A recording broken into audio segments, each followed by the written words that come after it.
Hi friends, ఇక్కడ నా ఛానల్కి ఎవరైనా కొత్తగా వచ్చినట్లయితే సబ్స్క్రైబ్ చేసుకోవడం మాత్రం మర్చిపోకండి. ఆల్రెడీ సబ్స్క్రైబ్ చేసుకున్న వాళ్ళకి థ్యాంక్ యూ. ఇంకా ఏమాత్రం లేట్ చేయకుండా వెంటనే వీడియోలోకి వెళ్ళిపోదాం. చరిత్ర ప్రకారం కాకతీయ పాలకుడు అయిన సింగభూపాలుడు 1325 ఏడీలో బుగ్గవాగు సమీపంలో తన కోటను నిర్మించారు. అతను పాలించిన ప్రాంతం రేవుకి ఆనుకొని ఉన్నందున ఆ ప్రాంతాన్ని సింగరేవు అని పిలిచేవారు. అలా ఏళ్ల తరబడి సింగరేవు సింగరేణిగా మారిపోయింది. ఒకానొక టైంలో కొంతమంది శ్రీరాముని దర్శనం కోసం సింగరేణి గ్రామమైన ఇల్లందు నుంచి భద్రాచలం వరకు ఎడ్ల బండి మీద వెళ్తున్నారు. అప్పుడు చుట్టూ అడవి ప్రాంతం మరియు వారికి చీకటి కావడంతో సింగరేవు ప్రాంతం దగ్గర స్టే చేద్దామని నిర్ణయించుకున్నారు. అప్పుడు దగ్గర ఉన్న 3 రాళ్లను పెట్టి వారు కట్టెల పొయ్యిని వెలిగించారు.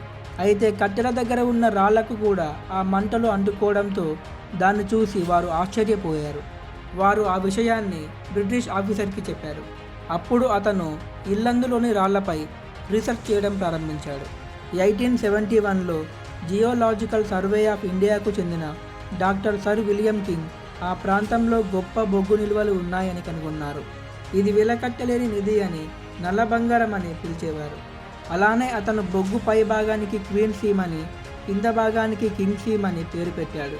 1886లో ఇంగ్లాండ్లో మెర్జ్ చేసిన హైదరాబాద్ డెక్కన్ కంపెనీ లిమిటెడ్ సింగరేణి గ్రామంలో లభించే బొగ్గును తవ్వడానికి మైనింగ్ రైట్స్ని పొందింది. అలా సింగరేణి గ్రామంలో డిసెంబర్ 23, 1920లో హైదరాబాద్ కంపెనీల చట్టం కింద the Singareni collieries company limited పేరుతో పబ్లిక్ లిమిటెడ్ కంపెనీగా మారింది. సింగరేణి గ్రామంలో బొగ్గు పుట్టింది కాబట్టి ఆ కంపెనీకి the Singareni collieries company limited అని పేరు పెట్టడం జరిగింది. 1920లో సింగరేణి కంపెనీ బ్రిటిష్ వాళ్ళ నుంచి నిజాం కింగ్ ఆధీనంలోకి వచ్చింది. 1945లో అప్పటి నిజాం కింగ్ మిర్ ఉస్మాన్ అలీ ఖాన్ లండన్ స్టాక్ మార్కెట్లో సింగరేణిని లీజ్ చేయించారు. దాంతో అది ప్రభుత్వం పరిధిలోకి వచ్చింది. 1949లో ఈ పనిని నిజాం గవర్నమెంట్ ఇండస్ట్రియల్ ఫండ్ని ఏర్పాటు చేసి దానికి అప్పగించింది.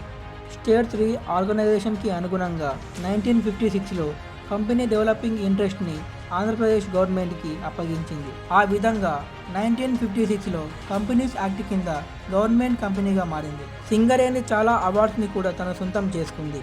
అవన్నీ స్క్రీన్ మీద చూపిస్తాను చూడండి. అలానే Yellandu Singareni collieries company limited యొక్క జన్మస్థలం. దీన్ని మొదట్లో సింగరేణి గ్రామంగా పిలిచేవారు. అలానే ఇక్కడ బొగ్గు గుట్టలు గుట్టలుగా ఉండేది.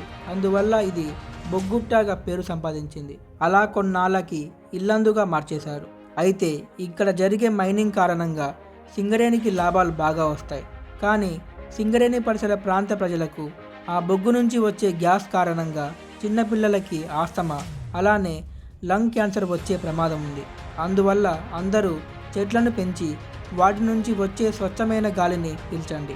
ఇల్లందులో జరిగే పండుగల విషయానికి వస్తే దసరా, కోటమైసమ్మ జాతర, బతుకమ్మ, వినాయక చవితి, సంక్రాంతి ఇలా చెప్పుకుంటూ పోతే ప్రతి పండగ ఇక్కడ చాలా బాగా జరుపుకుంటారు. 2018లో ఇల్లందులో సింగరేణి మ్యూజియం పెట్టాలి అని అక్కడ కార్మికులు కోరారు. సింగరేణి ప్రారంభంలో వాడిన వస్తువులతో మ్యూజియం పెట్టాలి అని డిమాండ్ చేశారు. అప్పటి జ్ఞాపకాలను ముందు తరాలకు అందించాలి అని ఇల్లందులో సింగరేణి మ్యూజియం ఏర్పాటు చేయాలి అని అనుకున్నారు. కానీ అది జరగలేదు. అలానే Yellandu railway station railway network నుంచి డిస్కనెక్ట్ చేయబడి ఉంది. మళ్ళీ ఇల్లందు వైభవాన్ని పునరుజ్జీవింపజేసి రైల్వే స్టేషన్ని ప్రారంభించి బొగ్గు పట్టణంలోని ప్రజలకు ప్యాసింజర్ ట్రైన్ సర్వీస్ని అందించాలని ఇల్లందు ప్రాంత ప్రజలతో సహా అడుగుతున్నాము. ఈ వీడియో మీకు నచ్చినట్లయితే మీ ఫ్రెండ్స్కి మరియు ఫ్యామిలీ మెంబర్స్కి షేర్ చేయండి.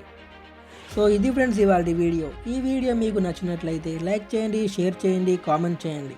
మరిన్ని ఇంట్రెస్టింగ్ విషయాలు తెలుసుకోవడానికి వెంటనే నా ఛానల్ని సబ్స్క్రైబ్ చేసుకోండి. Thank you.